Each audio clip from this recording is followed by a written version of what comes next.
আমাদের রক্ত চুষা টাকাগুলা বেগমপাড়া বেশিরভাগই হচ্ছে গিয়ে আমলা, বেশিরভাগ পলিটিশিয়ান। এখানে কিন্তু দেখেন একটা মজার বিষয় হচ্ছে কি, সব দলের লোকজনই কিন্তু এই এলাকায় থাকে, পরিবার নিয়ে তাদের বউরা থাকে, কিন্তু এখানে কিন্তু কোনো মিছিল মিটিং নাই, কোনো ঝামেলা নাই। এরা নিজেদের মধ্যে বিরাট সুসম্পর্ক, কারণ দুর্নীতিবাজরা কিন্তু একটা ব্যাপক সম্পর্ক থাকে। এই রক্ত চুষা টাকাগুলা, সব টাকাগুলা এইসব জায়গায় আসতেছে। এখানে এত নীরব, কোনো সাউন্ড নাই, কারণ আপনি সুখে বসবাস করতে পারবেন। কারণ এত লুটের টাকা আপনি কি করবেন, এরকম জায়গায় তো কিনবেন। আপনি দুই সাইডে দেখেন, গড়গুলা দেখেন। ভাগ্য ভালো হইলে কোনো বাংলাদেশের সাথে দেখা হয়ে যায় কিনা, যদিও হওয়ার কোনো কারণ নাই। এখন এরা নাকি সচেতন হয়ে গেছে, বুঝে যে এখানে লোকজন এসে ভিডিও করে।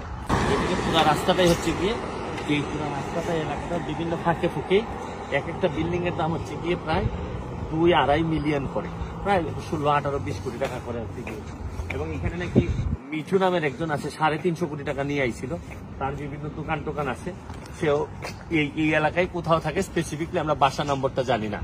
তো এরকম বেশিরভাগই হচ্ছে গিয়ে আমলা, বেশিরভাগ পলিটিশিয়ান। এখানে কিন্তু দেখেন একটা মজার বিষয় হচ্ছে কি, সব দলের লোকজনই কিন্তু এই এলাকায় থাকে, পরিবার নিয়ে তাদের বউরা থাকে, কিন্তু এখানে কিন্তু কোনো মিছিল মিটিং নাই, কোনো ঝামেলা নাই। এরা নিজেদের মধ্যে বিরাট সুসম্পর্ক, কারণ দুর্নীতিবাজরা কিন্তু একটা ব্যাপক সম্পর্ক থাকে। এটা আমি আপনাদেরকে একটু দেখাইতে চাই।